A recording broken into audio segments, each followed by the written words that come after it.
Hello everybody and welcome to Esports Go, the only show for your esports news, notes, and highlights. I'm Justin Gillerman. And I'm Matt Brown. We start today with a look back at the battle for home turf, the Showtime Showdown, the LA Gladiators against the LA Valiant. We're on map 4, Junkertown. The Gladiators took map 1 and 2, but the Valiant took map 3. The Valiant need a win on map 4 to bring it to an extra map and reverse sweep the Gladiators. The Gladiators start rough on Junkertown, and it looks as though they will be stopped before the first checkpoint. A failed jump on the payload by the Valiant let the Gladiators seize their chance and push it. Momentum behind them. The Gladiators push the payload all the way to point 3. Bishu lands a Diva explosion that takes out the Winston and Mercy of the Valiant, sealing point 3 for the Gladiators. The Valiant respond and take it to point 3 as well. Despite some excellent defense from Hydration's Dragon Blade, he is not able to hold the point with only 3 health. In extra rounds, the Gladiators set the bar very low for the Valiant. The Gladiators' defense tactic is also questionable. They wait to engage them on the final corner, leaving it all to a now or never mentality. They fail and the Valiant win map 4, bringing it to that all-important map number 5. The Valiant win round 1 and the Gladiators win round 2 on Lijiang Tower. It will all come down to a third and final round for the victory. The Gladiators are on the point first, but the Valiant wrap all the way around the point to flank around the Gladiators' backline. The Gladiators do not expect it and they are taken out. The Valiant hold the point and the Gladiators are never fully able to recover. The Valiant take the win and reverse sweep that 3-2.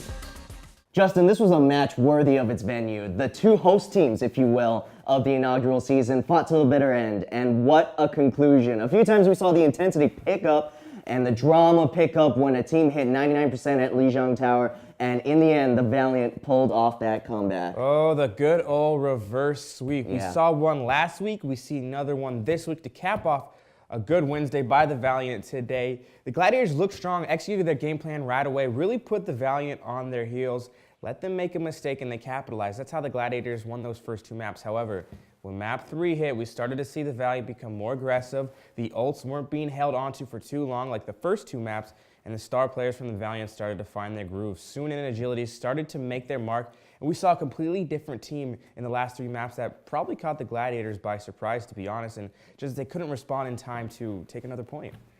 Now, in the second matchup of the day, we saw arguably the best team in the league face off against one of the teams still looking for their first win. It was a battle of 2 teams going in opposite directions. Dynasty, Dragons, let's go. We're on map 2, Anubis. The Dynasty defense is strong, but Dia's Dragon Blade is stronger. He takes out key members of the Dynasty to take a point for the Dragons. Point B proves to be more difficult, and despite some excellent play from Undead to get key pickoffs, there's no follow-up from the Dragons. They're killed off before they get a chance to provide support. The Dragons have a lot of defense to pull off if they hope to win map 2, and the Dynasty do not make it easy though and take a point on their very first push. The Dragons are very disorganized and they are given 6 minutes to take point B. They take it meticulously, and in the end, some great plays from Rio Jiang secure the win. The Dynasty take a 3-1 victory today. See, now this wasn't the blowout that some people were predicting, Matt. Even though the result kind of took the shape we thought it would, the Dragons looked like they belong with the Dynasty at times. Each map was decided by a point, and I think the confidence started from the Dragons on Nubani, where they squeaked out that first point in overtime, were then able to grab a second point in that same round, and even though the Dynasty won that first map 3-2, the Dragons had to feel like they could compete with the Dynasty. Okay, but we're talking about a Dynasty team that didn't play their A team, so to speak. Fleta was given the day off. We saw a lineup we haven't seen before, and it showed. Now, I honestly think that this is a smart strategy for Seoul. They made sure they got the win while preventing the other teams in the league from getting a good scouting report. Of course, at the end of the day, who out there predicted that Shanghai's first map win would be against Seoul? Not me. Tweet us if you did at Challenge TV Go, and we'll be sure to give you the recognition you deserve.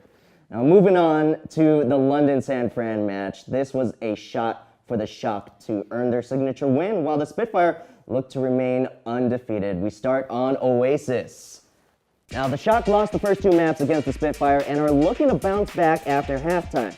Spitfire took the first round. The Shock need to be flawless the next two to take map 3. Birdring tries to sneak up on Baby Bay, but failed. Baby Bay lands a stun on Birdring and takes him out. The flank fails, and the Shock are able to keep the point for now. Later on, Vidosin and the Spitfire are holding on for dear life, but as soon as the Transcendence is down, the Shock mop up the stragglers and take round 2. Round 3 is dominated by the Shock.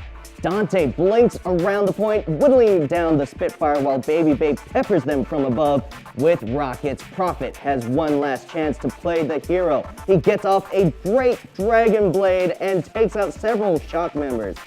He starts to harass some others off the point, but discovers that Rockets beat Ninja Sword. Baby Bay secures the point, and the Shock win map 3. They will go on to lose map 4 though. Spitfire win the day, 3-1. All right, you know, Justin, London is the most unpredictable, undefeated team I've seen. Some days they're sweeping a competitive fusion team, and other days they're just skating by with a victory. And I don't think I've ever seen a team go through a process of figuring out the right lineup and play style while winning every game they're scheduled. Yeah, this was a matchup that pretty much saw everyone on the Spitfire contributing in a big way. Like you said, sometimes we don't know what they're doing, but we saw Birdring killing it on Widow, Prophet clashing not one, but two Riptires, and Fury taking control with Roadhog. Now, that was a thing for the Spitfire, especially for this game against the Shock. An all-around effort that proved to the league that, you know what? This Spitfire team has a lot of different ways and different people that they can beat you with, and game planning against them will become that much more difficult in the future. Now, like every show, we end the highlights with the zeros and heroes of the day. My hero today has to be Prophet of the London Spitfire. His play on Genji was breathtaking. On OSS, he takes out not one, but two different Junkrat Riptires to completely shut down the Shock backline. Now, Matt, who is your hero of the day? My hero is also a primarily Genji player, Agilities from LA Valiant. Even though the Valiant were shut down the first 2 maps, he was one of the few consistent players, and it carried through the next 3 games. And he is one of the primary reasons that the Valiant were able to take that win yesterday, you know. Yes, we got our heroes, but now moving on to the zero of the day. It has to be this play from Nomi. Oh boy. This is why you check your corners, folks. Oh no. Nomi does not see the sneaky Genji behind him as he places down a supercharger, and it is immediately destroyed by Prophet. Sneaky, sneaky. Well, hang tight. We'll be right back with the go after this.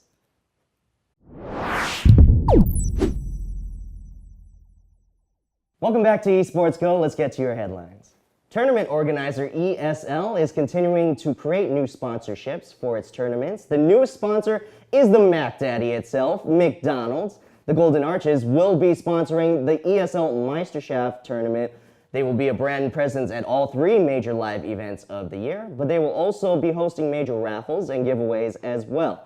Every day, more brands are trying to find their way into esports. Don't be surprised to see more announcements like this every week. Continuing ESL news, the company is receiving extreme backlash from the Dota 2 community after getting Twitch to shut down and ban Dota 2 streamers this week. In Dota 2, everyone has access to any game live on the Dota TV tab in the Dota client itself. It has been very common for independent streamers to cast matches that ESL is also broadcasting for their major tournaments.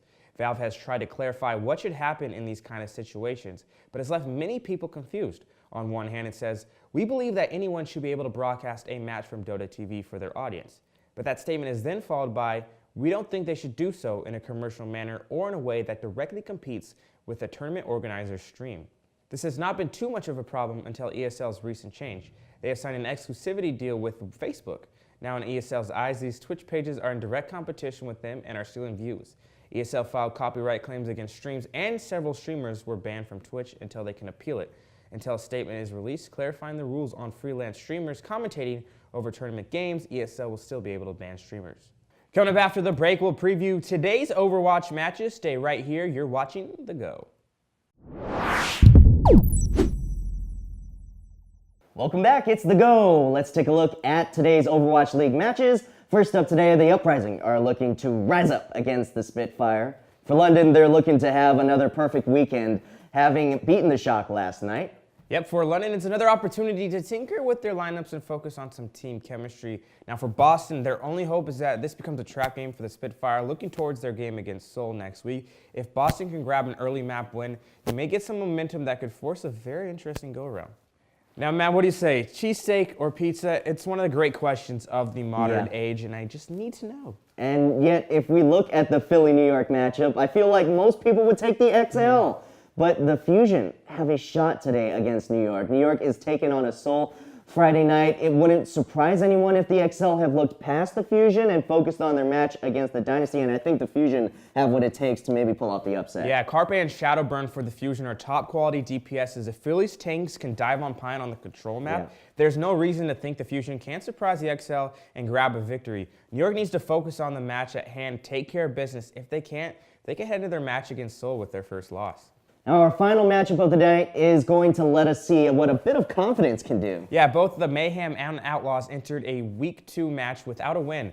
Then they got to play Shanghai. Yeah. Both teams looked strong against the Dragon. Houston rode that confidence to a beatdown of the Dallas Fuel. Can Florida use their newfound confidence to score a win against Houston? I can't wait to find out. Well, we'll see later tonight. Enjoy those Overwatch League games. That's it for us here at The Go. Don't forget to check us out at our website, challengemedia.tv, for all your gaming news. Also, check us out and follow us on Facebook and Twitter as well. We'll be here all week with your news and highlights. Thanks for watching Esports Go. We'll see you next time. See